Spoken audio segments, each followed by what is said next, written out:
ಇದು ಹುಬ್ಬಳ್ಳಿ ಕಥೆಯಾದರೆ ಹಾವೇರಿಯಲ್ಲೂ ಕೂಡ ಆಟೋ ಚಾಲಕರು ಇದೇ ಪರಿಸ್ಥಿತಿಯನ್ನು ಎದುರಿಸ್ತಾ ಇದ್ದಾರೆ. ಅಲ್ಲೂ ಕೂಡ ಸದ್ಯ ಗ್ಯಾಸ್ ಸಿಗ್ತಾ ಇಲ್ಲ. ಗ್ಯಾಸಿಗೆ ಹೆಚ್ಚುವರಿ ದುಡ್ಡು ಕೊಡಬೇಕಾದಂಥ ಪರಿಸ್ಥಿತಿ ಇದೆ. 15 ದಿನದ ಹಿಂದೆ 50 ರೂಪಾಯಿ ಇದ್ದಂಥ ಕೆಜಿ ಗ್ಯಾಸ್ ಬೆಲೆ 70ಕ್ಕೆ ಏರಿಕೆಯಾಗಿದೆ.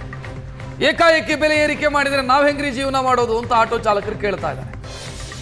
ಪ್ರಯಾಣಿಕರಿಗೆ 10 ರೂಪಾಯಿ ಹೆಚ್ಚಿಗೆ ಕೇಳಿದರೆ ಜಗಳ ಮಾಡ್ತಾರೆ. ಸರ್ಕಾರ ಗ್ಯಾಸ್ ಬೆಲೆ ಕಡಿಮೆ ಮಾಡಬೇಕು ಅಂತ ಚಾಲಕರು ಹೇಳ್ತಾ ಇರೋದು. ನಾವು ಪ್ರಯಾಣಿಕರಿಗೆ ಹೇಳೋದಕ್ಕಾಗಲ್ಲ, ಗ್ಯಾಸ್ ಜಾಸ್ತಿ ಆಗಿದೆ, ದರ ಜಾಸ್ತಿ ಮಾಡಿ ಅಂತ. ಗ್ಯಾಸು ರೇಟ್ ಜಾಸ್ತಿ ಆಗಿದೆ, ಸಿಗ್ತಾನೂ ಇಲ್ಲ ಕರೆಕ್ಟು. ನಾವು ಒದ್ದಾಡ್ತಾ ಇದ್ದೀವಿ ಅಂತ ಆಟೋ ಚಾಲಕರು ಹೇಳ್ತಿದ್ದಾರೆ. ಇರಾನ್ ಮತ್ತು ಅಮೆರಿಕ, ಇಸ್ರೇಲ್ ದೇಶಗಳ ನಡುವೆ ನಡೀತಾ ಇರುವಂಥ ಯುದ್ಧದ ಪರಿಣಾಮದಿಂದಾಗಿ ಹಾವೇರಿಯಲ್ಲೂ ಕೂಡ LPG ಗ್ಯಾಸ್ನ ಸಮಸ್ಯೆ ಕಾಡ್ತಾ ಇದೆ. ನಾನಿವತ್ತು ಹಾವೇರಿ ನಗರದ ಹೊರಭಾಗದಲ್ಲಿರುವಂಥ ಈ ಒಂದು ಗ್ಯಾಸ್ ಸ್ಟೇಷನ್ ಏನಿದೆ, ಈ ಒಂದು LPG ಗ್ಯಾಸ್ ಸ್ಟೇಷನ್ದ ದೃಶ್ಯಾವಳಿಗಳನ್ನು ತೋರಿಸ್ತಾ ಇದ್ದೀನಿ. ಇಲ್ಲಿ ನೋಡ್ಬೋದು ನೀವು, ಈಗ ಗ್ಯಾಸನ್ನು ತುಂಬಿಸ್ಕೊಳ್ತಾ ಇದ್ದಾರೆ. ದೃಶ್ಯಾವಳಿಗಳನ್ನು ನಾನು ನಿಮ್ಗೆ ತೋರಿಸ್ತಾ ಇದ್ದೀನಿ. ಇಲ್ಲಿ ನೋಡ್ಬೋದು, ಅಂದರೆ ಸುಮಾರು 52 ರೂಪಾಯಿ ಕೆಜಿ ಇದ್ದಂತಹ ಗ್ಯಾಸ್ ಇವತ್ತು 75 ರೂಪಾಯಿವರೆಗೂ ಕೂಡ ಹೋಗಿದೆ. ದುಬಾರಿಯಾಗಿದೆ, ಆಲ್ಮೋಸ್ಟ್ ಡಬಲ್ ಆಗುವಂಥ ಪರಿಸ್ಥಿತಿ ಬಂದಿದೆ. ಕಾರಣ ಯುದ್ಧದ ಎಫೆಕ್ಟ್ ಅಂತಲೇ ಹೇಳ್ತೀವಿ. ಇಲ್ಲಿ ನೋಡ್ಬೋದು ನೀವು, ಮಹತ್ವದ ಸೂಚನೆ ಅಂತ ಕೊಟ್ಟಿದ್ದಾರೆ.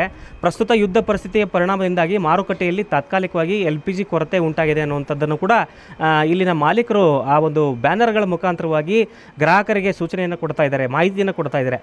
LPG ದರವನ್ನು ಕೂಡ ಪರಿಷ್ಕರಣೆ ಮಾಡಲಾಗಿದೆ, ಹೆಚ್ಚಿಸಲಾಗಿದೆ ಅನ್ನುವಂಥದ್ದನ್ನು ಕೂಡ ಅವರು ಹೇಳಿದ್ದಾರೆ. ಇಲ್ಲಿ ನೋಡ್ಬೋದು ನೀವು, ಇದು ಪರಿಸ್ಥಿತಿ ಸಾಮಾನ್ಯ ಸ್ಥಿತಿಗೆ ಬರಲಿವರೆಗೂ ಕೂಡ ಇದು ಮುಂದುವರಿಯುತ್ತೆ ಅನ್ನುವಂಥದ್ದನ್ನು ಕೂಡ ಇಲ್ಲಿನ ಮಾಲೀಕರು ಹೇಳ್ತಾ ಇದ್ದಾರೆ. ಇಲ್ಲಿ ಗಮನಿಸಬಹುದು ನೀವು, ಇವತ್ತು ಆಟೋ ಡ್ರೈವರ್ಗಳು ಯಾವ ರೀತಿ, ಅವ್ರಿಗೂ ಕೂಡ ಜೇಬಿಗೆ ಹೊರೆ, ಇದು ಜೇಬಿಗೆ ಹೊರೆ ಅನ್ನೋದಕ್ಕಿಂತ ದುಡಿಯೋ ಒಂದು 100 ರೂಪಾಯಿಯಲ್ಲಿ ಈಗ LPG ಗ್ಯಾಸ್ಗೆ ಅಂತಲೇ ಅವರು ಈಗ ಇಡಬೇಕಾದಂಥ ಪರಿಸ್ಥಿತಿ ಇದೆ. ಈ ಒಂದು ಪರಿಸ್ಥಿತಿಯಿಂದ ಹೊರಬರಬೇಕಾದ್ರೆ ಇನ್ನೂ ಎಷ್ಟು ದಿವಸ ಆಗುತ್ತೋ ಗೊತ್ತಿಲ್ಲ. ಇಲ್ಲಿ ನೋಡ್ಬೋದು ನೀವು, ಕ್ಯೂ ಹಚ್ಚಿ ಇವತ್ತು ಗ್ಯಾಸ್ ಫಿಲ್ ಮಾಡ್ಕೊಳ್ತಿದ್ದಾರೆ. ಸರ್, ಈಗ ಮೊದಲು ಎಷ್ಟಿದೆ ಸರ್, ಈಗ ಎಷ್ಟಾಗಿದೆ ಸರ್? ಈಗ ಸರ್ ಮೊದಲು 55 ರೂಪಾಯಿ ಇತ್ತು ಸರ್, ಮತ್ತು ಇವಾಗ 70 ರೂಪಾಯಿ 16 ಪೈಸೆ ಆಗಿದೆ. ಎಷ್ಟು ದಿನ ಆಯ್ತು ಸರ್ ಹಿಂಗಾಗಿ? ಈಗ ಒಂದು 3-4 ದಿವಸ ಆಯ್ತು ಸರ್. ಯುದ್ಧದ ಎಫೆಕ್ಟ್ ಇದು ಯಾಕೆ ಹಿಂಗೆ ಆಗಿದೆ ಅಂತ ಸ್ವಲ್ಪ ಡೀಟೇಲ್ ಆಗಿ ಹೇಳ್ಬೋದು? ಅಂದರೆ ಇರಾಕ್ಕಿಂತ ಕ್ರೂಡ್ ಆಯಿಲ್ ಬರ್ತಾ ಇಲ್ಲ ಅಂತ ಹೇಳ್ತಾ ಇದ್ದಾರೆ, ಹಾಗಾಗಿ ಗ್ಯಾಸಿನ ಕೊರತೆ ಆಗಿದೆ ಸರ್. 52 ರೂಪಾಯಿ ಇತ್ತು ಸರ್ ಗ್ಯಾಸು.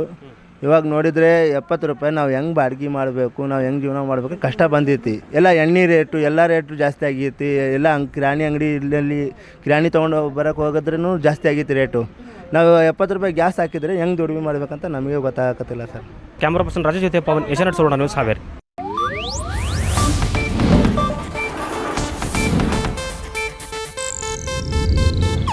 ಇದು ಏಷ್ಯಾನೆಟ್ ನ್ಯೂಸ್ ನೆಟ್ವರ್ಕ್ ಪ್ರಸ್ತುತಿ.